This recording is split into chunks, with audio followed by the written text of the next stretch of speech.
अभी तक बात की जाए लास्ट लेक्चर्स की, तो हमने मेंडल के एक्सपेरिमेंट से पहले हमने क्या किया है कि बेसिक वाला पार्ट और इंट्रोडक्शन वाला पार्ट, यानी कि इंट्रोडक्शन और बेसिक हम इस चैप्टर का देख चुके हैं। इंट्रोडक्शन में कि कैसे जेनेटिक्स का ऑरिजिन हुआ, कैसे एडवांस होना शुरू हुई जेनेटिक्स, और कैसे लास्ट में पता चला कि जेनेटिक मटेरियल हमारा क्या है, डीएनए है।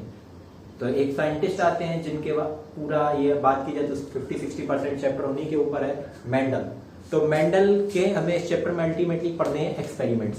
तो एक्सपेरिमेंट्स पढ़ने से पहले हमें कुछ बेसिक टर्म्स पता होने चाहिए थे। तो हमने लास्ट लेक्चर में जो बेसिक नाम से है उसमें हमने क्या किया है, 15 to 16 जो इंपॉर्टेंट टर्म्स है वो हमने डिस्कस किए। अगर वो टर्म्स नहीं आते तो मेंडल का एक्सपेरिमेंट समझने में बहुत ज्यादा प्रॉब्लम होगी। तो इसलिए रिक्वेस्ट है कि अगर ये एक्सपेरिमेंट्स पे कमांड पानी है, अच्छे से ये चैप्टर सीखना है, तो पहले वो वाली वीडियो देख के अपने 15 जो टर्म्स हैं, 15-16 टर्म्स उनको क्लियर करें। क्योंकि अगर वो टर्म्स नहीं क्लियर है तो मेंडल के एक्सपेरिमेंट फिर आप सीख नहीं सकते हैं, आप रट सकते हैं। ठीक है, तो अगर सीखने हैं तो अल्टीमेटली वो टर्म्स क्लियर करिए अपने। ठीक, तो यहां तक हमने ये चीजें देख ली थी। अब हमें शुरू करना है मेंडल के एक्सपेरिमेंट्स के बारे में। तो मेंडल का एक्सपेरिमेंट शुरू करने से पहले हमें सबसे पहले क्या करना है कि मेंडल ने थोड़ा सा इंट्रोडक्शन वाले लेक्चर का हम थोड़ी सी चीजें बताते हुए कि मेंडल जो थे वो उन्होंने क्या किया था, अपने 1856 टू 1863 में एक्सपेरिमेंट्स किए थे, और एक्सपेरिमेंट्स किए थे पी के ऊपर। पी यानी कि पाइजम सटाइवम, जिसका बॉटनिकल नेम क्या है पी का, पाइजम सटाइवम। पाइजम सटाइवम को ही उन्होंने क्यों सिलेक्ट किया था, तो इसके रीजन भी हमने बताए थे। जो मटर है यानी कि पी, उसकी कल्टीवेशन यानी कि उसकी कल्टीवेशन, उसको यानी कि खेती करना उसकी क्या इजी है भाई। जैसे बहुत ज्यादा पानी भी नहीं चाहिए, बहुत ज्यादा खाद भी नहीं चाहिए, यानी कि उसका कल्टीवेशन क्या है, इजी है। लो प्राइस में आसानी से मिल जाएगी, इजी कल्टीवेशन है। दूसरा पॉइंट, कम लाइफ स्पेन, यानी कि लाइफ स्पेन क्या है उसकी कम है। पता चले हम एक ऐसा प्लांट ले लें जिसकी लाइफ स्पेन ही 25 साल हो, तो एक्सपेरिमेंट तुम क्या करोगे, F1 जनरेशन पता चले जब तक उसकी आएगी तब तक तो इंसान खत्म। यानी फायदा क्या है, F1 F2 आते आते तो खत्म ही हो जाएगी। तो यानी फायदा क्या है ऐसे प्लांट्स लेने का, यानी कि ऐसे प्लांट लीजिए जिनकी लाइफ स्पेन क्या हो, कम हो। अब और क्या है, तीसरा पॉइंट बात करें तो जो हमारे प्लांट उन्होंने मेंडल ने पी प्लांट लिए थे उनमें बहुत क्लियर कट कैरेक्टर के ट्रेड दिखते थे, यानी कि जो कंट्रास्टिंग ट्रेड दिखते थे, मतलब बहुत साफ सुथरे। यानी कि अगर वायलेट है तो वायलेट, व्हाइट है तो व्हाइट, कोई मिक्स नहीं आ रहा है। मतलब सीधी बात यह है कि मिक्सिंग नहीं आती। मिक्सिंग को बायोलॉजी में कहते हैं ब्लेंडिंग। क्या कहते हैं, ब्लेंडिंग। यानी कि अगर दो चीजें मिक्स हो गई तो उसको हम क्या कहते हैं, ब्लेंडिंग। जैसे हम लोग ब्लेंडर घर पे नहीं कहते हैं, जो मिक्सर टाइप का होता है उसे कहते हैं ब्लेंडर। जैसे जो दही मथा जाता है ब्लेंडर कहलाता है। तो यानी कि ब्लेंडिंग मतलब क्या, वो मिक्सिंग। यानी मेंडल का कहना, मेंडल ने पी प्लांट लेने के और क्या रीजन थे कि एक तो क्लियर कट ट्रेड दिख रहे थे, टॉल तो टॉल दिख रहा है, डार्क तो डार्क दिख रहा है। मतलब ये नहीं कि टॉल फिर उससे छोटा, उससे छोटा, उससे छोटा, ये वैरायटीज नहीं थी। टॉल है या तो फिर डार्क है, यानी कि क्लियर कट कंट्रास्टिंग ट्रेड दिख रहे थे। और क्या कि ब्लेंडिंग नहीं हो रही थी कि पता चले जैसे टॉल और डार्क मिलकर मीडियम बना दे, ये सब चीजें बिल्कुल नहीं थी। तो अब बात करते हैं मेंडल के एक्सपेरिमेंट्स में। बात करने से पहले हम एक चीज डिस्कस कर ले, मेंडल ने कितने कैरेक्टर लिए थे, हमने बताया था 7 कैरेक्टर। तो उन 7 कैरेक्टर के बारे में थोड़ा सा डिस्कशन कर लिया जाए। तो यानी कि हम क्या कहेंगे, Mendel took 7 character, Mendel took 7 characters for his experiment. कितने लिए, अब 7 कैरेक्टर लिए, तो अब एक कैरेक्टर में 2 ट्रेड होते हैं, या तो जैसे प्लांट लंबा है या छोटा है। अब फ्लावर कलर या तो वायलेट आ रहा था या व्हाइट आ रहा था। तो यानी कि सबके एक एक कैरेक्टर के कितने कितने ट्रेड थे, 2-2। यानी कि Mendel took 7 characters for his experiment in which each having कितने ट्रेड, 2 ट्रेड। यानी कि टोटल कितने हो जाएंगे, 7 into 2, यानी कि टोटल कितने ट्रेड आए, 14 ट्रेड। तो कहे जाते या तो 7 कैरेक्टर लिए मेंडल ने या फिर 14 ट्रेड लिए। अब ये कौन कौन से इसके बारे में देखिए जाए।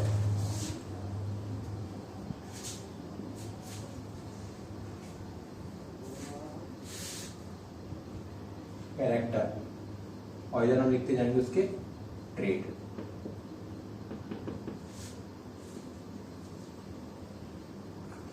ट्रेड में अगर बात की जाए तो हमने कहा था देखो जो अलील्स होती हैं लास्ट टाइम में बता चुके, वो या तो डोमिनेंट होती हैं या फिर रिसेसिव। डोमिनेंट मतलब जो F1 जनरेशन में अपना असर दिखा देती हैं, और जो नहीं दिखा पाती वो रिसेसिव। तो हमेशा अब ये जो 7 कैरेक्टर हैं इनके डोमिनेंट और रिसेसिव हमें याद रखने हैं।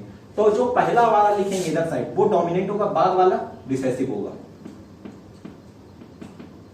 डोमिनेंट ऑब्लिक रिसेसिव, ठीक, ये पॉइंट हो गया।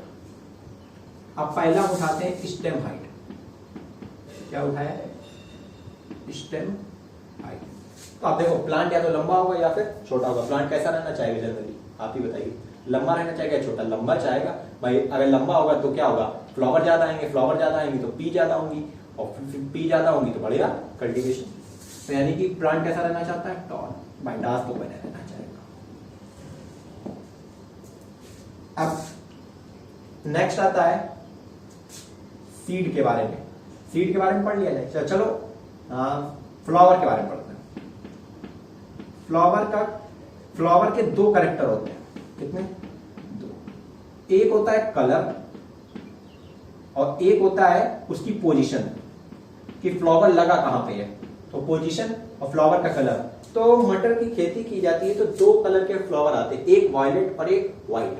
तो डोमिनेंट कौन सा होता है? वायलेट। भाई फ्लावर कलरफुल रहना चाहते हैं तो क्यों? क्योंकि जिससे पॉलिनेशन क्या हो? इजिली हो। तो वायलेट और रिसेसिव क्या हो जाएगा? व्हाइट। चैप्टर नंबर 1 पढ़ के आए हो, उसमें पढ़ा होगा ज्यादातर फ्लावर्स कलरफुल होते हैं। क्यों? क्योंकि जिससे पॉलिनेशन इजिली हो। तो वायलेट और व्हाइट। फ्लावर की पोजीशन। अब अच्छा देखो, ये दो प्लांट है, मैंने कहा दो प्लांट में एक ऐसी है पोजीशन जहां पे फ्लावर सिर्फ टॉप पे लग रहा है, क्योंकि एक बार टॉप पे लग गया तो फ्लावर प्लांट आगे नहीं बढ़ सकता। और एक ऐसी है जिसमें रिसेसिव अगल बगल फूल निकल रहे, तो कौन सा अच्छा है हमारे लिए? अगल बगल वाला, क्योंकि इसमें ज्यादा फूल होंगे, तो ज्यादा फली आएंगे, और ज्यादा फली आएंगे तो प्रोडक्शन क्या होगा? ज्यादा। तो अल्टीमेटली फ्लावर कहां लगना चाहेगा? अगल बगल, यानी कि एक्सियली। और टर्मिनल लगना नहीं चाहता, तो टर्मिनल क्या हो जाएगा? क्लियर? अब नाउ नेक्स्ट बात की जाती है सीड के ऊपर। तो फ्लावर पढ़ लिया, अब बात करते हैं सीड।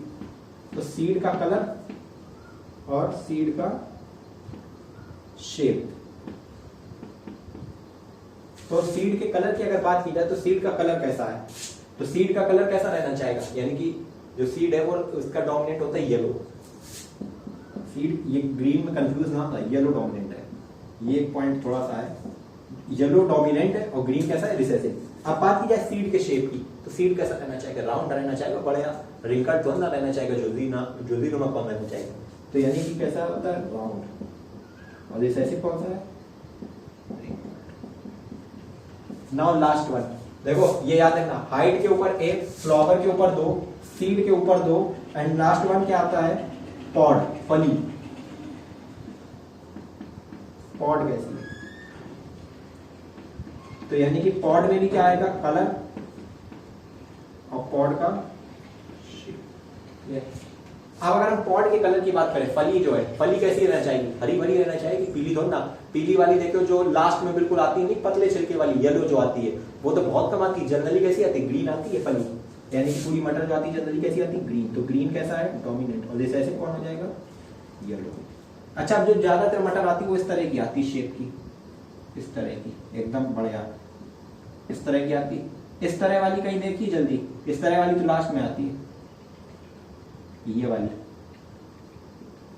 वाली तो बिल्कुल जो पतले छिलके वाली नहीं आती लास्ट में। तो यानी कि डोमिनेंट कौन सी होती है? यही वाली है। तो ये वाली शेप होती है इन्फ्लेटेड। कैसी है? इन्फ्लेटेड। और ये कैसी? देखो सिकुड़ गई है बार बार, तो ये कहलाती है कॉन्स्ट्रिक्टेड। कॉन्स्ट्रिक्ट मतलब ही क्या होता है? सिकुड़ा हुआ। तो यानी कि ये कैसी? तो डोमिनेंट क्या होगा? इन्फ्लेटेड। और रिसेसिव क्या हो जाएगा? कॉन्स्ट्रिक्टेड। ये हुए मेंडल के 7 कैरेक्टर जो मेंडल ने लिए थे। 7 कैरेक्टर, या फिर बात करें 14 ट्रेट। ठीक, एक बार ये नोट करिए, फिर शुरू करते हैं मेंडल का एक्सपेरिमेंट मोनो हाइब्रिड क्रॉस।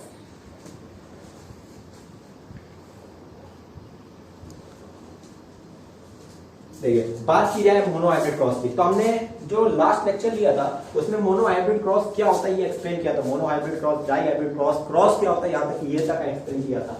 तो अगर बात की जाए क्रॉस की, तो क्रॉस जो होता है, हमने कहा था सेक्सुअल रिप्रोडक्शन को क्या कहते हैं हम लोग? क्रॉस।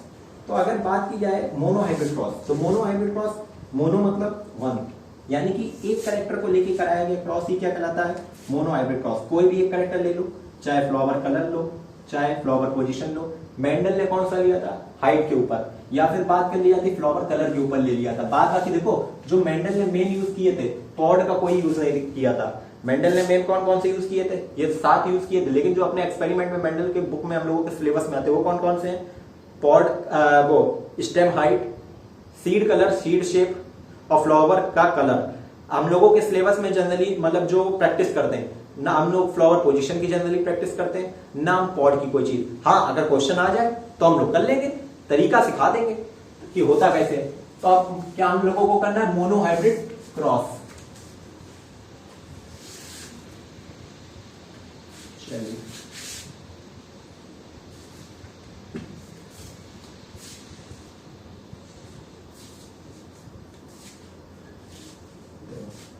कुछ चीजें हम बता चुके थे, अब पढ़ना है mono hybrid cross. Mono hybrid,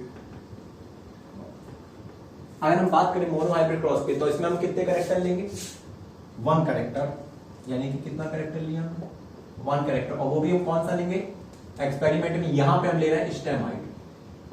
कौन सा ले रहे हैं, स्टेम हाइट। देखो लास्ट टाइम पे हमने डोमिनेंट एलील और रिसेसिव एलील बहुत अच्छे से एक्सप्लेन किया था। डोमिनेंट कौन सी होती, जो अपना असर दिखा दे, जो अपना असर ना दिखा पाए वो रिसेसिव। फिर हम यहाँ पे बात किसकी कर रहे हैं, हाइट की। तो अभी हमने हाइट में देखा है डोमिनेंट कौन है, टॉल। टॉल क्या है, डोमिनेंट, और डॉर्फ क्या है, रिसेसिव। अब देखो इनके लिए लेटर कैसे तैयार किया जाता है, इनके सिंबल।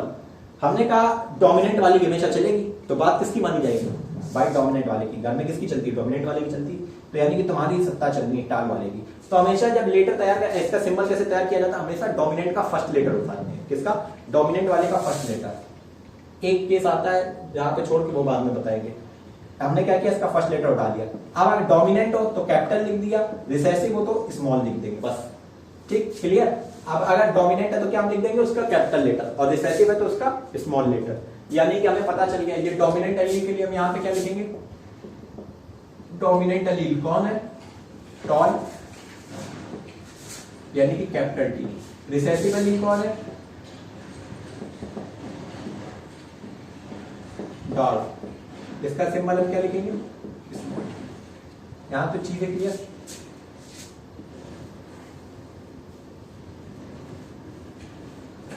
अच्छा देखो, इसको थोड़ा सा नए तरीके से बताते हैं। नए तरीके से क्या, जैसे प्रॉपर मेंडल ने किया था उस तरह से बताते हैं।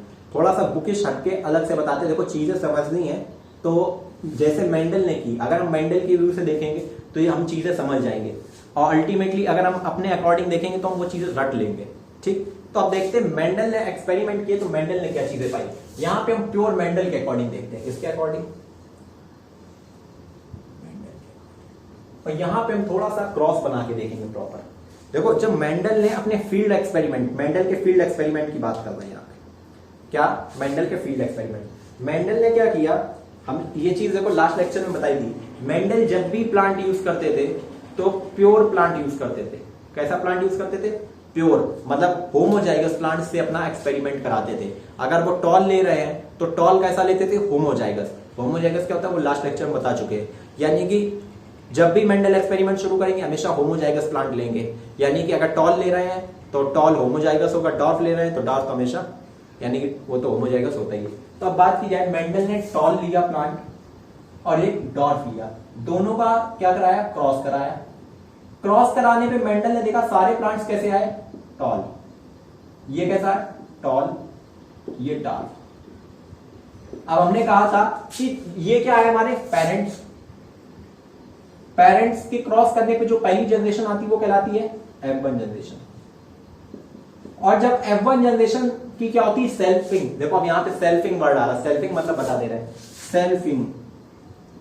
सेल्फिंग वर्ड में कौन सा वर्ड छुपा है, सेल्फ, यानी कि खुद का, खुद में क्या हो जाए, रिप्रोडक्शन। यानी कि जैसे F1 जनरेशन में खुद में क्या हो जाए, रिप्रोडक्शन हो जाए, तो उसी को क्या कहेंगे, सेल्फिंग। यानी कि इनकी सेल्फिंग कराई गई। यानी कि F1 जनरेशन के प्लांट को F1 जनरेशन से ही क्या कराया गया, F1 जनरेशन के किसी और प्लांट से क्रॉस कराया गया। तो यानी कि क्या कराई गई, अब इनकी क्या कराई गई, सेल्फिंग। सेल्फिंग कराने पे क्या हुआ, यानी कि 2 F1 जनरेशन के प्लांट्स थे टॉल वाले, 2 F1 जनरेशन के टॉल वाले प्लांट को क्या कराया गया, क्रॉस कराया गया। तो अब जो रिजल्ट आया वो रिजल्ट क्या आया, मेंडल ने देखा एक प्लांट, दो प्लांट, तीन प्लांट और चौथा। मेंडल ने देखा 3 प्लांट तो टॉल आए। 3 प्लांट कैसे आए? टॉल। ये मेंडल के फील्ड एक्सपेरिमेंट है। मेंडल ने जो देखा वो उस मेंडल के अकॉर्डिंग बता रहे हैं। मेंडल ने ये चीज देखी, ये जो हम कैपिटल टी स्मॉल टी बनाते हैं ये मेंडल ने तुरंत नहीं बना दी भाई, एक्सपेरिमेंट में पहले कैसे बना देंगे हम लोग जो चीजें बनाते हैं। तो मेंडल ने अपने फील्ड में क्या देखा? मेंडल ने ये चीज देखी। मेंडल ने देखा कि प्लांट ठीक है, पेरेंट्स जो है टॉल है, डॉर्फ, तो टॉल और डॉर्फ का क्रॉस कराया। तो अब ये देखो मेंडल प्योर, अब मेंडल को कैसे पता कि वो होमोजाइगस टॉल है? तो ये चीज हम लास्ट लेक्चर में इंट्रोडक्शन वाले में हमने बताया था, जिसमें हमने बताया था ट्रू ब्रीडिंग स्पीसीज बताया था। उसी में मेंडल को उस तरह से पता चलता है ये होमोजाइगस टॉल उन्होंने दिया है। तो ये उन्होंने टॉल और डॉर्फ का जब क्रॉस कराया तो उन्हें मिले सारे टॉल। फिर मेंडल ने क्या किया? उन्हीं का टॉल का क्रॉस कराया तो मिल गए डॉर्फ। अब यहां से मेंडल ने कुछ रिजल्ट निकाले और उस रिजल्ट के बेस पे फिर मेंडल ने अपने वो जो क्रॉस बनाए। देखो कैसे मेंडल देखता है भाई तुम टॉल हो, तुम डॉर्फ हो, लेकिन सारे टॉल है, तुम कहां गए? मेंडल कहता तुम कहां गए भाई? डॉर्फ वाले का तो एग्जिस्टेंस खत्म हो गया, डॉर्फ कहां गया? मेंडल ने फिर क्या हुआ? फिर मेंडल ने देखा डॉर्फ यहां पे आ भी गया। मेंडल कहे ये क्या हुआ? मेंडल कहता है मतलब तुमने इसे कुछ ना कुछ दिया था। मेंडल क्या कहता है कि तुमने इसे कुछ ना कुछ तो दिया था जो इसने वापस F2 जनरेशन में क्या कर दिया? शो कर दिया। भाई अगर बात की जाए इसने ये डार्क वाला फीचर इसके अंदर ना गया होता तो क्या ये यहां पे आता? नहीं आता, क्योंकि अल्टीमेटली इन्हीं का क्रॉस कराने पे तो ये आया है। अगर ये इसे ये ना देता तो ये डार्क ना मिलता, यानी कि इसने इसे कुछ दिया और इसने भी इसे कुछ दिया, तभी तो सोचो इसका असर दिख गया। तो यानी कि तुम भी कुछ ना कुछ इसे दे रहे हो और तुम भी कुछ ना कुछ इसे दे रहे हो। तो यानी कि दोनों लोगों ने मिलकर कुछ दिया। मेंडल को नहीं पता वो क्या उन्होंने दिया, मेंडल को नहीं पता वो कुछ क्या दिया। मेंडल ने उन्हीं को कहा फैक्टर। चलो यहां तक वही बात। फिर मेंडल ने जब सेल्फिंग कराई तो मेंडल ने देखा कि चलो भाई टॉल वाले तो ठीक है। मेंडल सोचा कि टॉल का करा है तो सारे टॉल आने चाहिए, लेकिन ऐसा नहीं हुआ, ये तो डॉर्फ भी आ गया। तो मेंडल कहे यानी कि इसने इसे उसको वैसा ही वापस कर दिया अलग से। तो मेंडल कहता है कि कुछ इसने इसे दिया और इसने वापस जब रिप्रोडक्शन किया तो हमें वही कैरेक्टर वापस मिल गया। तो मेंडल कहता है जो ये प्लांट्स क्या करते हैं, जो पेरेंट्स बच्चों में देते हैं वो एक स्टेबल चीज कोई दे रहे हैं, लेकिन उन्हें पता नहीं क्या दे रहे हैं। मेंडल ने कहा कि कुछ तो प्लांट्स, कुछ तो पेरेंट्स अपने बच्चे को ऐसा दे रहे हैं जो स्टेबल है, जो चेंज नहीं हो रहा है, क्योंकि अगर ये चेंज हो जाता है यहाँ पे तो ये डार्क नहीं आ पाता। तो मेंडल ने ये पॉइंट निकाला, यानी कि कुछ तो ऐसा मेंडल ने मतलब कुछ तो ऐसा इस प्लांट ने इसे दिया है जो स्टेबल है और वो चेंज नहीं हो रहा, तभी ये प्लांट डार्क मिला। ठीक, फिर मेंडल ने सोचा चलो अगली चीज सोचते हैं। मेंडल कहता है ये प्लांट टॉल है, ये डार्क है, ठीक, यानी कि यहाँ पे इसके पास दोनों का, अभी हमने देखा फैक्टर ये डार्क आ गया तो इसके पास कुछ ना कुछ टॉल का भी इफेक्ट और कुछ ना कुछ डार्क का भी है, लेकिन शो किसने किया है? टॉल वाले ने। कहता ठीक है। फिर मेंडल नीचे आए। मेंडल कहते अब यहाँ पे टॉल आ गया, टॉल आ गया, टॉल आ गया और डार्क अलग हो गया, यानी कि टॉल और डार्क प्लांट अलग है और टॉल अलग है। तो मेंडल कहता है यानी कि इसके पास जब टॉल का भी है और डार्क का भी है, तो मेंडल कहता है कि यानी कि ये जो भी पाया जा रहा है ये पेयर में पाया जा रहा है। भाई अल्टीमेटली अगर मेरे पास दो चीज, अगर मैंने कहा कि मेरे पास ऐसा पेन है जो, ये पेन वाला एग्जांपल हटाओ, यही चीजें समझो। मतलब मेंडल ने क्या कहा कि जो मतलब है इसके पास टॉल का भी इफेक्ट, मतलब टॉल का भी कुछ ना कुछ होगा और डार्क का भी होगा। डार्क का क्यों होगा? क्योंकि डार्क आगे रिप्रेजेंट हो गया। अगर इसके पास डार्क का फीचर ना होता, डार्क का कोई भी पार्ट ना होता, तो ये डार्क आगे नहीं बन पाता। भाई सीधी बात है, इन्हीं के तो रिप्रोडक्शन से क्या बना है? ये बना है। और अगर ये डार्क बन गया तो मतलब इसके पास डार्क का कुछ ना कुछ तो था, डार्क का भी है और ये खुद टॉल है तो टॉल का तो होगा ही होगा। तो मेंडल कहता है यहां से कि फैक्टर जो है वो हमेशा पेयर के फॉर्म में पाए जाते हैं और पेयर के फॉर्म में पाए जाते हैं। और यहीं से तीसरा क्या बता दिया कि अगर डिसिमिलर है, टॉल भी है और डार्क भी है, तो और प्लांट हमें कैसा मिला है? टॉल। तो यानी कि कोई ना कोई तो ऐसा है जो इसके ऊपर डोमिनेट कर रहा है। मेंडल ने यहां से इतनी बातें निकाल दी। अब ये जो हम क्रॉस पढ़ते हैं अब उस क्रॉस को पढ़ लेते हैं। तो अब देखो मेंडल ने यहां पे इतना सोच लिया क्या कि जो फैक्टर थे यानी कि जो इसने इसे दिया था ये किस में पाए जा रहे हैं, पेयर में पाए जा रहे हैं। ठीक, तो अब यहीं से अब बात करते हैं मोनो हाइब्रिड क्रॉस ड्रॉ करते हैं। अब देखो ये था मेंडल का फील्ड वर्क। अब पढ़ते हैं पेपर वर्क, जो हम लोग पढ़ते हैं और जो हम लोगों को रटा होता है। अब अल्टीमेटली हम लोग क्या पढ़ते हैं, पेपर वर्क। तो देखो पेपर वर्क की बात की जाए तो मेंडल ने क्या किए थे, पेरेंट, सबसे पहले पेरेंट कौन से लिए, पेरेंट में बात की जाए तो उन्होंने एक लिया था टॉल, जिसको हम क्या कहेंगे कैपिटल टी, और एक क्या लिया था डार्फ, डॉर्फ को स्मॉल टी।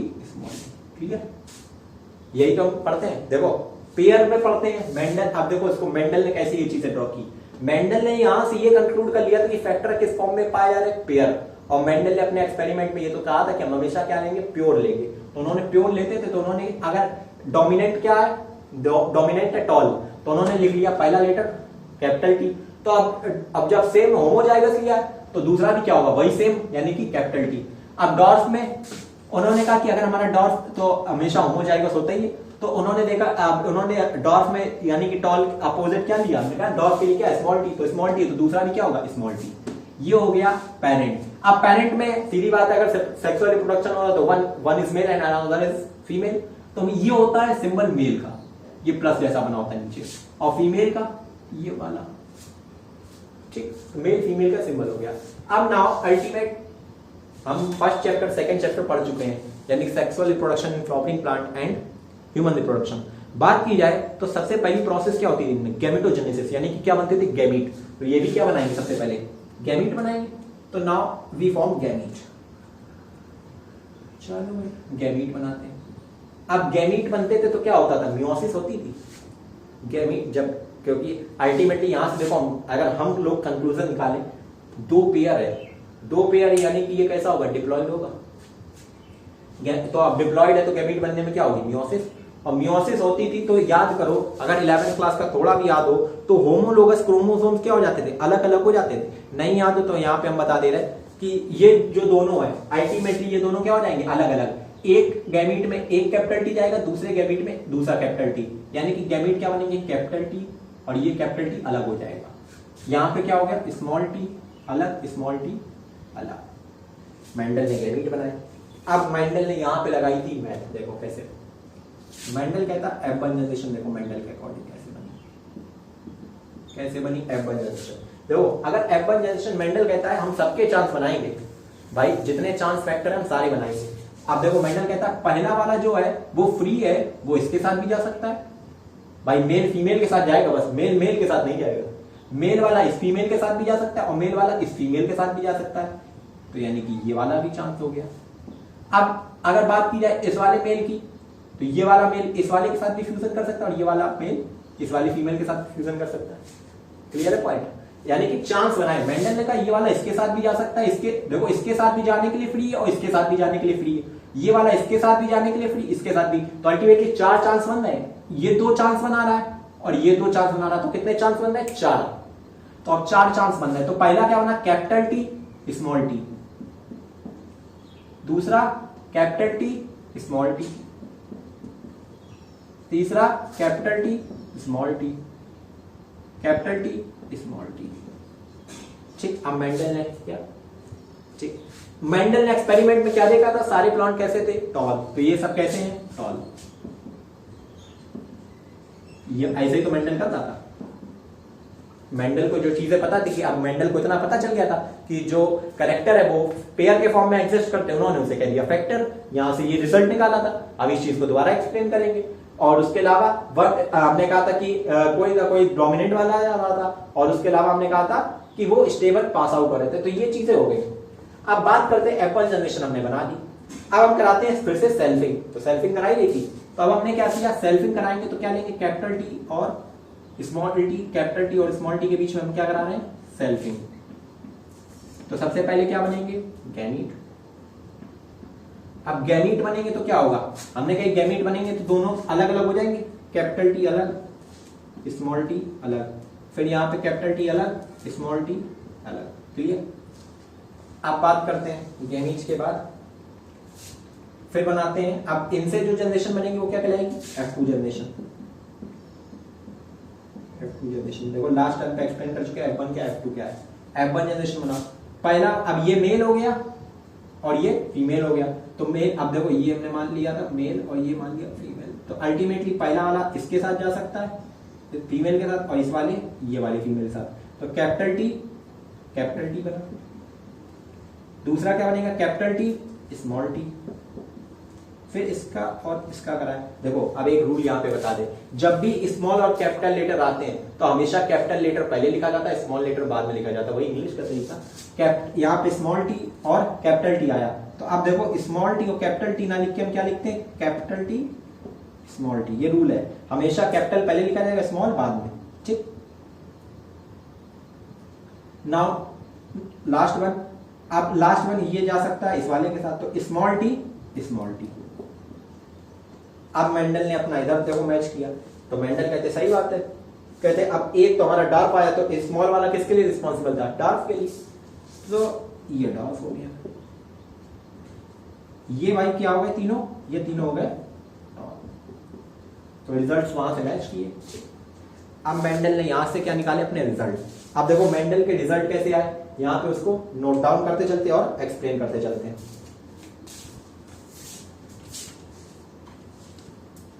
ये नोट हो गया, अब इसके यहीं पे आपको हम क्या नोट करना शुरू करते हैं, उसके मेंडल के रिजल्ट, यानी कि हेडिंग डाल दो कंक्लूजन्स।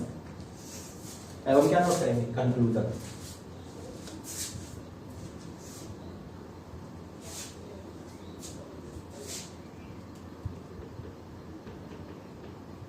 एक बार टाइम ले लो और इसको क्या करो, जल्दी से रफ पे एक बार पूरा प्रॉपर क्या करो, एक बार वीडियो पॉज करके क्या करो, एक बार पूरा ड्रॉ कर लो ये वाला एक्सपेरिमेंट, और कोशिश करना ये 3 से 4 बार वीडियो के बाद में ये प्रैक्टिस कर लो, क्योंकि यही सबसे इंपॉर्टेंट और यही बेसिक है, ठीक। तो एक बार ये जल्दी से वीडियो स्टॉप करके एक बार इतना खुद से ड्रॉ करने की कोशिश करो।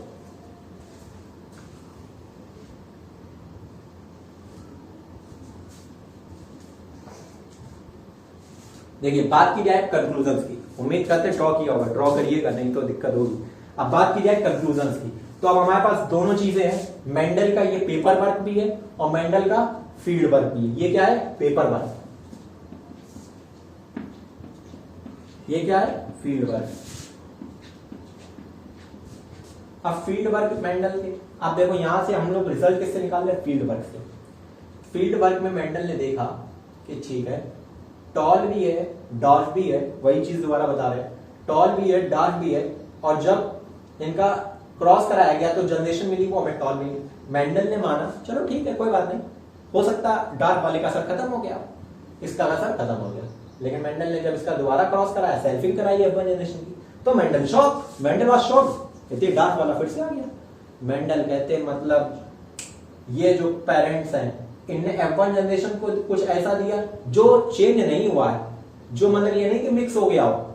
मेंडल ने कहा कि पेरेंट्स प्रोजेनी को यानी कि कुछ तो ऐसा दे रहे हैं जो चेंज नहीं हो रहा है, जो चेंज नहीं हो रहा। अगर चेंज हो रहा होता तो F2 जनरेशन में प्लांट डार्क नहीं होता, अगर चेंज हो रहा होता तो F2 जनरेशन में प्लांट डार्क नहीं होता। भाई सीधी बात है, अगर ये मेंडल ने कहा कि पेरेंट्स प्रोजेनी मतलब प्रोजेनी को कुछ ऐसा दे रहे हैं जो स्टेबल है, स्टेबल यूनिट है, जो चेंज नहीं हो रही है, क्योंकि अगर चेंज हो रही होती तो यहां पे प्लांट डार्क नहीं होता, ठीक। तो मेंडल ने अपना पहला रिजल्ट क्या निकाला कि जो पेरेंट्स हैं, फर्स्ट रिजल्ट क्या आया,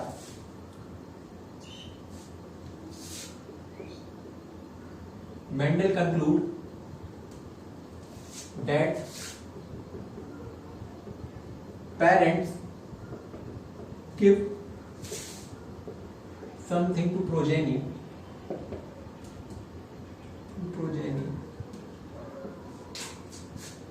which carry यानी कि कुछ तो प्रोजेनी को ऐसा दे रहे हैं। Mendel conclude that parents give something to progeny which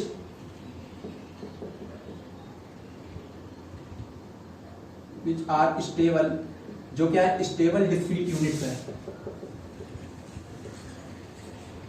और मेंडल ने इनको क्या कहा इन यूनिट्स को, फैक्टर। तो ये हमने बताया था लास्ट लेक्चर में भी फैक्टर क्या होता है। तो मेंडल कहते हैं कि इन पेरेंट्स ने प्रोजेनी को कुछ तो ऐसा दिया है जो स्टेबल है, जिसके कारण क्या हुआ है कि प्लांट F2 जनरेशन में डार्क दिखा।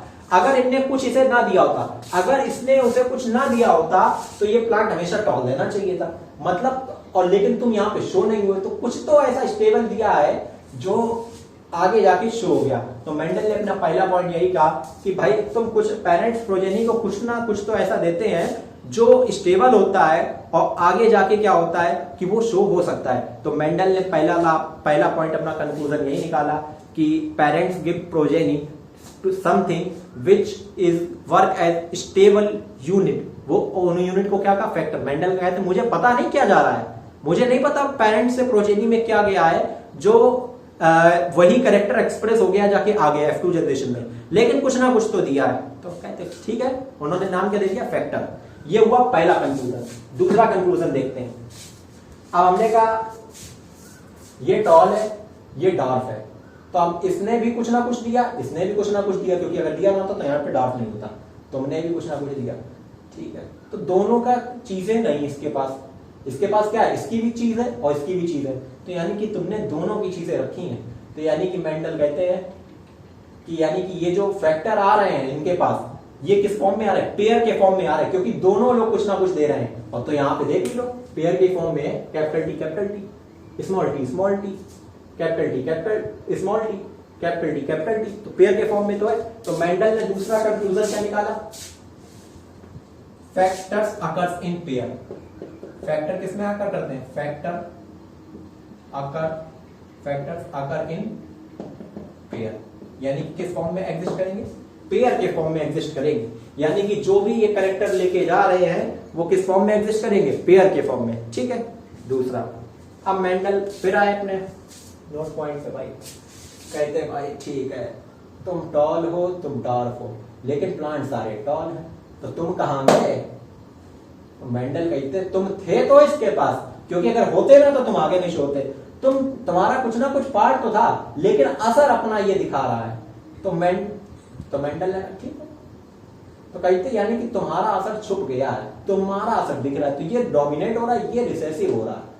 तो अब फिर जब यहाँ पे उन्होंने प्रॉपर ड्रॉ किया तो मेंडल ने देखा कि क्या है कि डिसिमिलर पेयर मिल रहे थे, जो भी आ रहा था, क्योंकि अल्टीमेटली हम यहां से भी कह सकते हैं ना डिसिमिलर पेयर, क्यों, एक ये अपना दे रहा और ये अपना दे रहा। तो टॉल वाले का मेंडल ने क्या कहा था, कैपिटल है, तो मेंडल ने कहा ठीक कैपिटल एक दिया होगा, और ये किसने क्या दिया होगा, डार्क स्मॉल टी। तो मेंडल कहते हैं इन्हें डिसिमिलर पेयर, अगर जहां पे भी डिसिमिलर पेयर यानी कि हेटेरोजाइगस हो जाए, डिसिमिलर मतलब जो सेम ना हो, अगर सिमिलर पेयर क्या होता, जैसे कैपिटल टी है तो वो सिमिलर पेयर, स्मॉल टी क्या similar pair, capital T small T क्या डिसिमिलर पेयर। मेंडल कहते हैं एक डिसिमिलर पेयर में एक जो कैपिटल जो ये वाला है वो इसके ऊपर क्या था, डोमिनेंट, क्योंकि तभी तो इसका असर दिखा, इसका नहीं दिखा। तो मेंडल कहते हैं कि इन अ डिसिमिलर पेयर, अगर डिसिमिलर पेयर है तो one will dominate over the other. तो यहीं से क्या आया, F1 जनरेशन देख के मेंडल ने क्या लॉ दिया, तो यानी कि तीसरा पॉइंट क्या हो जाएगा, by saw F1 generation Mendel conclude in a dissimilar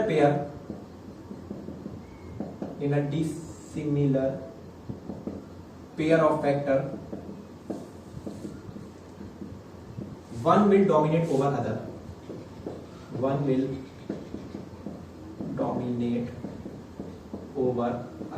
देखो अल्टीमेटली यहां पे भी तो वही चीज है, in a dissimilar pair one will dominate over other, तभी तो देखो टी इस वाले का असर दिखा, इसका असर नहीं दिखा है, यानी कि टॉल। तो इस चीज को, इन तीन पॉइंट को मिला के, मेन ये वाला पॉइंट, ठीक, तो इन तीन को मिला के ये कहा जाता है लॉ ऑफ डोमिनेंस। क्या कहा जाता है, लॉ ऑफ डोमिनेंस। तो हम ये कहना चाहें लॉ ऑफ डोमिनेंस कौन सी जनरेशन को देख के दिया गया था, तो बाई सॉ कौन सी जनरेशन, F1 जनरेशन। भाई सब कुछ कितने नोटिस किया था, F1 जनरेशन में ही नोटिस किया था। तो ये था लॉ ऑफ डोमिनेंस, यानी कितने पॉइंट थे, 3 पॉइंट। फैक्ट यानी कि पेरेंट्स से प्रोजेनी में कुछ तो ऐसा जा रहा है जो स्टेबल है, तो मेंडल ने उसे क्या कहा, फैक्टर। फिर दूसरा पॉइंट मेंडल ने क्या कहा कि फैक्टर जो है वो पेयर के फॉर्म में एग्जिस्ट करेंगे। और तीसरा क्या है कि इन्हें dissimilar pair one will dominate over the other. तीनों उम्मीद करते हैं क्लियर है। एक बार इसको अगर जिसको दिक्कत हो वो दोबारा या तो कमेंट में पूछ सकता है कोई भी चीज, उसको हम अलग से फिर बता देंगे, एक्सप्लेन कर देंगे किसी लेक्चर में, और या फिर क्या है कि वीडियो रिमाइंड करके देख सकता है। भाई वीडियो है तो ऑप्शन है आपके पास, आप बैक करके दोबारा देख सकते हो। ठीक, तो टॉल और डार्क उम्मीद करते हैं ये चीजें क्लियर हो गई होंगी। तो अब यहां से ये लॉ तो आ गया। अब बात करते हैं नेक्स्ट पॉइंट। मेंडल ने एक और कंक्लूजन निकाला। चलो बात की जाए चौथे कंक्लूजन की। मेंडल ने देखा भाई यहां तक तो चीजें सब बना बनती है एकदम बढ़िया।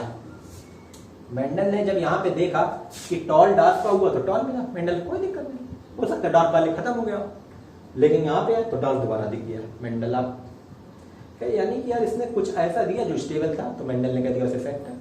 फिर मेंडल ने जब इसको इधर प्रॉपर ड्रॉ किया, गैमीट एमीट बनाए, तो गैमीट बनाए, तो मेंडल ने जब ये पूरी चीजें बनाई तो मेंडल ने एक कंक्लूजन निकाला। मेंडल कहता है यानी कि ये जो चीजें थी ये स्टेबल तो है और ये मिक्सिंग नहीं हो रही है। मेंडल का कहने का मतलब था जब हमने कैपिटल टी और स्मॉल टी का क्रॉस कराया तो हमें प्लांट मीडियम भी मिल सकता था, यानी कि टॉल डार्क का क्रॉस करा के क्या मिल जाती मीडियम, लेकिन ऐसा नहीं हुआ।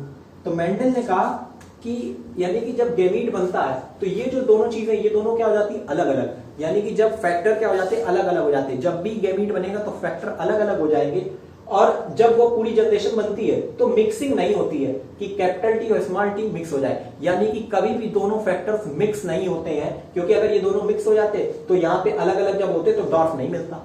समझे?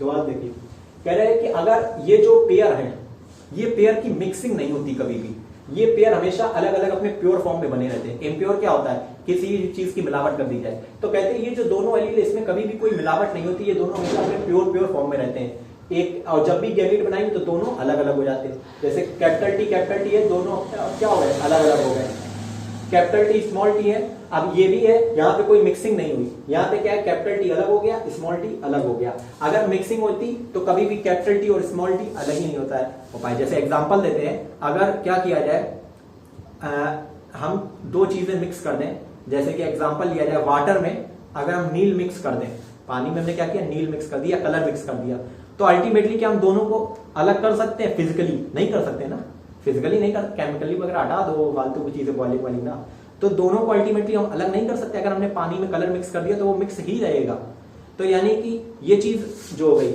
लेकिन अल्टीमेटली यहाँ पे क्या था, मिक्सिंग नहीं हो रही थी, चीजें समझ में आई? तो यहाँ पे क्या था कि मिक्सिंग नहीं हो रही थी और प्रॉपर दोनों अलग अलग रह रहे थे, तो यानी कि कैपिटल टी स्मॉल टी ये अपना अलग रहा। जब जैसे ही मतलब हमने इसको क्या किया, इसके गैमीट बने तो कैपिटल टी और स्मॉल टी क्या हो गया अलग अलग हो गया। तो यही चीज थी, मेंडल ने कंक्लूजन निकाला कि जब भी हम गैमीट बनाते हैं तो यानी कि जो फैक्टर्स है वो कभी भी ब्लेंडिंग शो नहीं करते, मिक्सिंग शो नहीं करते। जब भी हम गैमीट बनाएंगे दोनों हमेशा अपने प्योर फॉर्म में निकल जाएंगे। तो ये मेंडल ने अपना चौथा पॉइंट कहा था। By saw F2 generation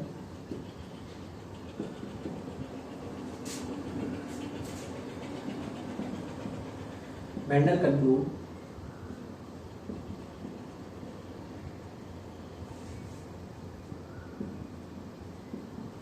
when gamete formation occurs,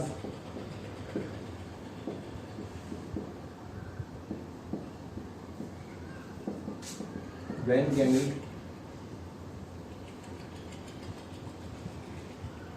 gamete formation occurs, both factors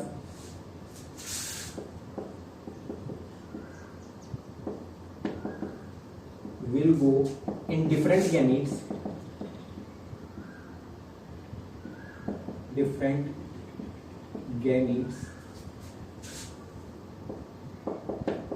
without show any blending। इस चीज को एक बार दोबारा एक्सप्लेन करते हैं। मेंडल ने कहा जब भी गैमीट बनेंगे तो ये नहीं है कि यहाँ पे क्या है कैपिटल टी है तो यहाँ पे तो चलो चीजें क्लियर है कि कैपिटल टी अलग हो गए, यहाँ पे स्मॉल टी अलग हो गए और यहाँ पे कैपिटल टी स्मॉल टी बन गया। तो अब मेंडल कहते हैं यहाँ पे मेंडल ने सोचा क्या हो सकता है, मतलब अगर यहां तक की बात की जाए, क्योंकि मेंडल ने सोचा यहाँ अब मतलब आगे एक्सपेरिमेंट नहीं करा अभी। मेंडल सोचते हो सकता ये लोग मिक्स हो गए आपस में, मिक्सिंग हो गई हो, यानी कि मतलब कलर मिक्स हो गए, अब इनको अलग नहीं कर सकते होंगे। लेकिन जब आगे मेंडल ने एक्सपेरिमेंट कराया, मेंडल शॉक, कहते डॉट तो फिर आ गया, ये कैसे आ गया, मतलब ये मिक्स नहीं हुआ था किसी के साथ, ये अपना अलग ही पड़ा था, लेकिन क्या है कि मिक्स नहीं हुआ।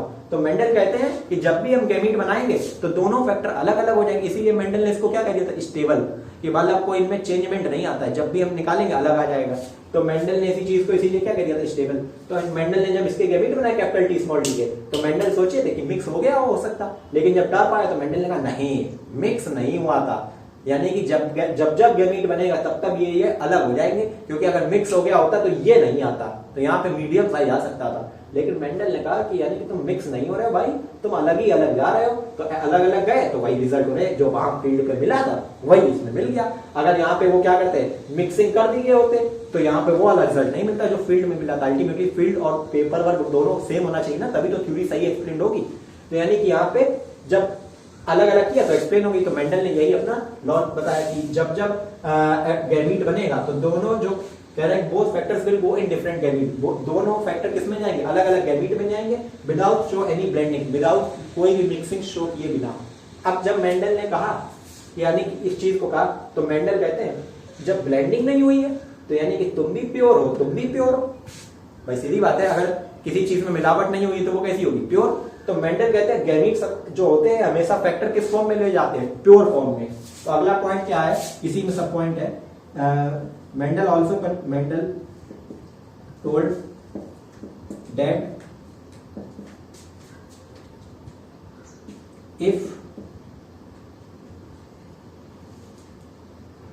मेंडल ने कहा कि मतलब दोनों चीजें अगर जा रही हैं तो वो मिक्सिंग नहीं शो करेंगी। Mendel told that both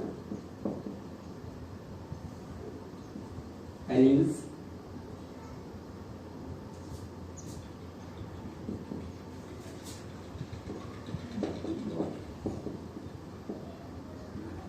do not blend in, एक second, Mendel told that both alleles do not blend in F1 generation as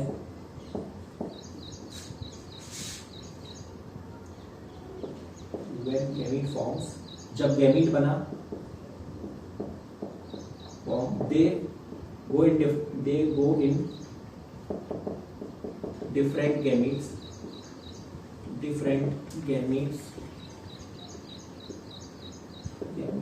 as pure form,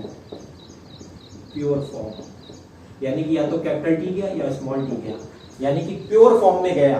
अब मिक्सिंग नहीं हुई थी, यानी कि मेंडल ने कहा कि दोनों एलील्स ब्लेंड नहीं हुए F1 जनरेशन में, as when gametes form they do in different gamete, they go in different gametes, यानी कि अलग अलग गैमीट में गए प्योर फॉर्म में, मिक्सिंग कोई नहीं हुई थी। इसीलिए इस लॉ को क्या कहते हैं, law of purity of gametes, law of purity, क्योंकि गैमीट किस फॉर्म में रहते हैं, प्योर फॉर्म में, law of purity of gametes.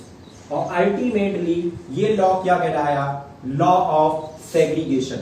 क्या कहलाया, लॉ ऑफ सेग्रीगेशन। अच्छा अब बात की जाए, ये किस जनरेशन को देख के दिया गया, भाई डोमिनेंस F1 को देख के दिया गया, और इसमें पूरी किसकी बात की है, F2, इसमें भी किसकी बात की थी, इसमें भी बात मेन वही की है ना, F2 की। तो यानी कि ये क्या हो जाएगा, F2 जनरेशन। भाई वो तो F1 वाली को केवल देखा है, और लेकिन पूरा लॉ किस पे बेस है, F2 पे। बात की अगर यहाँ पे कंफ्यूज हो रहे हो तो केवल F1 की कौन सी ये चीज देखी है कि यहाँ पे मिक्सिंग नहीं हुई बात, क्योंकि अगर मिक्सिंग हो गई होती तो यहाँ पे वो आता ही नहीं। तो कहते हैं Mendel told both alleles do not blend in F1 generation as when gamete form they go in different gametes, वो अलग अलग चले गए।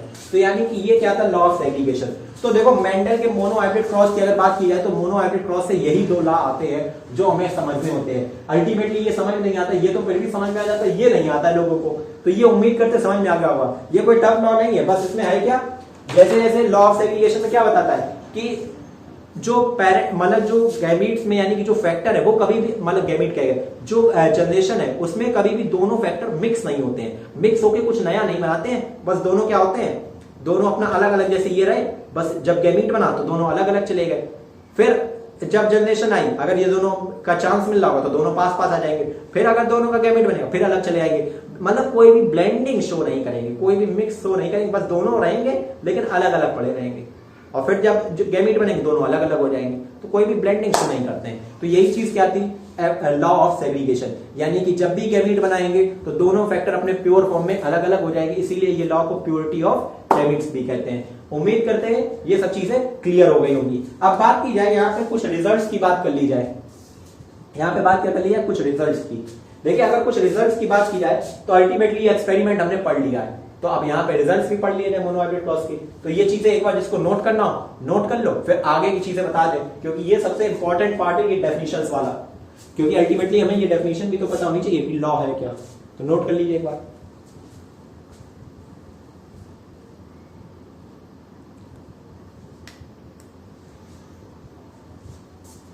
हो गया, चलिए अब बात की जाए कंक्लूजन की, तो ये वाला पार्ट वो वाला हटा दे रहे, फील्ड वर्क हटा दे रहे।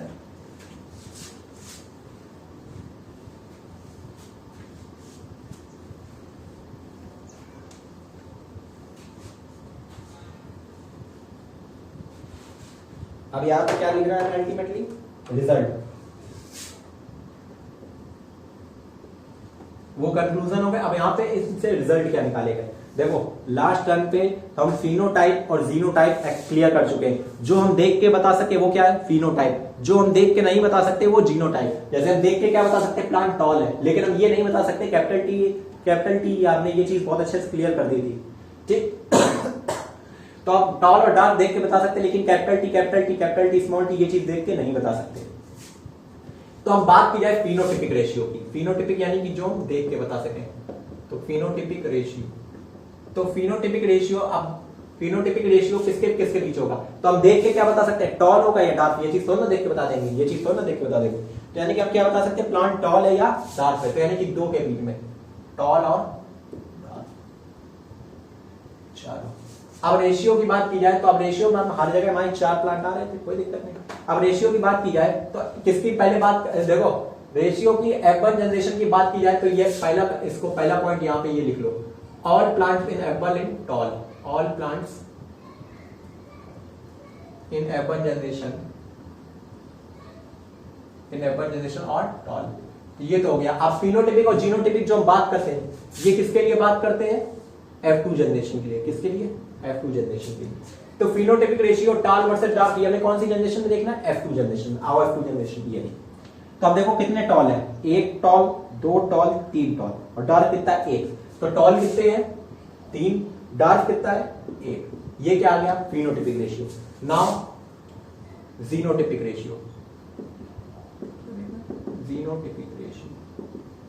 जीनोटाइप यानी अब ये चीजें देखनी, तो देखो यहाँ पे जीनोटाइप कितने हैं, कैपिटल टी स्मॉल टी, ये तो सेम है, अच्छा ये तो सेम है, ठीक है, स्मॉल टी, यानी कितने जीनोटाइप मिले, 3, कैपिटल टी स्मॉल टी और स्मॉल टी फिर अब capital T ratio capital T ratio small T, अब इनकी काउंटिंग कर लो, कैपिटल टी वाले कितना है 1, कैपिटल टी वाले 2, स्मॉल टी वाले 1, तो ये क्या आ गए फिनोटाइप रेशियो और जीनोटाइप रेशियो।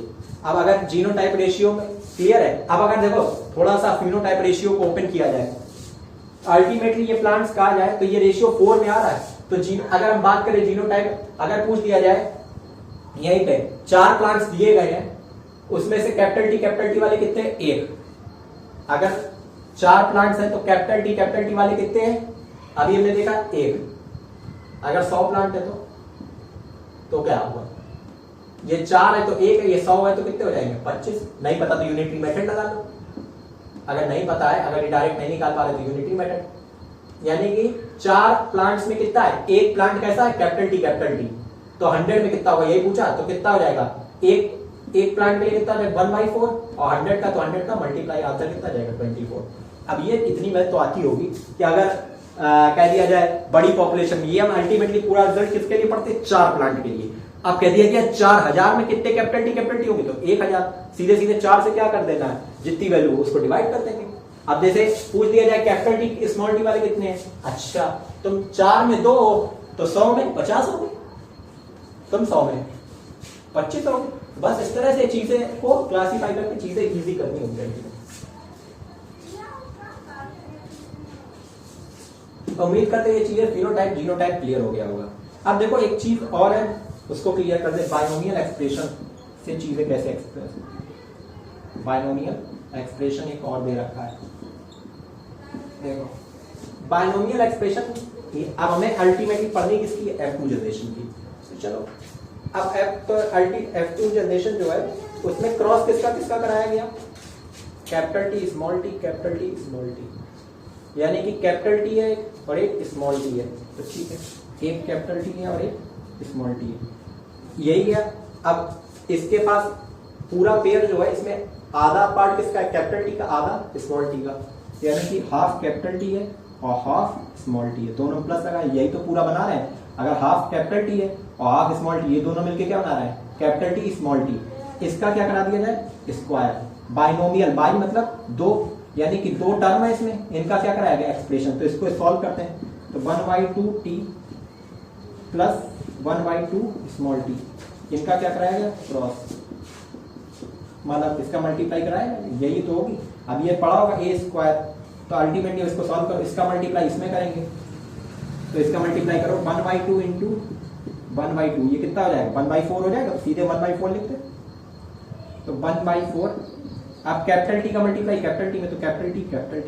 चलो अगला लिखो, रेशियो लगा दिया, इसका मल्टीप्लाई करते हैं, ये प्लस ही लगा लो, इसका मल्टीप्लाई करते हैं नेक्स्ट वाले के साथ, half T into half small T, यानी हाफ इंटू हाफ, यानी 1/4 capital T small T, clear.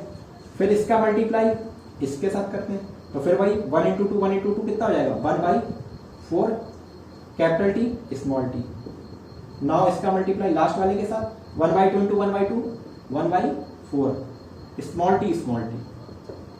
ये तो मल्टीप्लाई आता है ना, ये चीजें तो 6th 7th में रहती है, पहले का मल्टीप्लाई पहले इसके साथ, फिर इसका इसके साथ, फिर इसका इसके साथ, फिर इसका इसके साथ, ये चीज तो पड़ी होगी। अब ये रिजल्ट आ गया, तो अब ये देखो सेम है, तो ये क्या हो जाएंगे, ऐड, तो 1/4 कैपिटल टी ऐसे लिख दिया, प्लस 1/4 और 1/4 कितना होता है, 1/2 कैपिटल टी स्मॉल टी, और प्लस 1/4 स्मॉल टी। तो यही तो रिजल्ट आया था, कोई दिक्कत है भाई। जितने प्लांट्स थे, 4 प्लांट्स थे टोटल, 4 में 1 कितना, एक हिस्सा किसका है, कैपिटल टी। अगर इसको परसेंट में कन्वर्ट किया जाए तो देखो 25% प्लांट कैसे हो जाएंगे, कैपिटल टी भाई 1/4 कितना होता है, 25%, तो 25% कैसे है, कैपिटल टी। ये हाफ है तो 50%, और 1/4 है तो 25%, यानी अब यहां पे खुद देख लो 25%। अब इसको अगर काटेंगे, सिंपल रेशियो में लिखना चाहें तो 25 काट दो, 25 के टेबल से काट दो, 25 बन जा 25 2 50, 25 बन जा 25, देखो वही रेशियो आ गया, 1:2:1। तो ये बाइनोमियल एक्सप्रेशन, सेम रिजल्ट आ रहा है, तो ये चीज क्या होगी, बाइनोमियल एक्सप्रेशन। अब ये चीज हो गई। अब लास्ट वन इस टॉपिक का बचा है टेस्ट क्रॉस। टेस्ट क्रॉस क्या होता है, इसको हम एक्सप्लेन करेंगे नेक्स्ट लेक्चर में, ठीक। उम्मीद करते हैं ये सब चीजें क्लियर हो गई होगी। एक बार इसको अच्छे से क्लियर करो, एनसीईआरटी रीडिंग करो, जो डाउट हो वो कमेंट्स में पूछ सकते हो, तो उसको हम नेक्स्ट वीडियो में सॉल्व कर देंगे। तो ये इसको आज कंप्लीट करिए, ठीक। तो उम्मीद करते हैं मोनो हाइब्रिड क्रॉस समझ में आया होगा। अब लास्ट बचा है टेस्ट क्रॉस। तो टेस्ट क्रॉस क्या होता है वो क्वेश्चन कराएंगे, इसके कुछ क्वेश्चन और भी करा देंगे। Okay, thank you.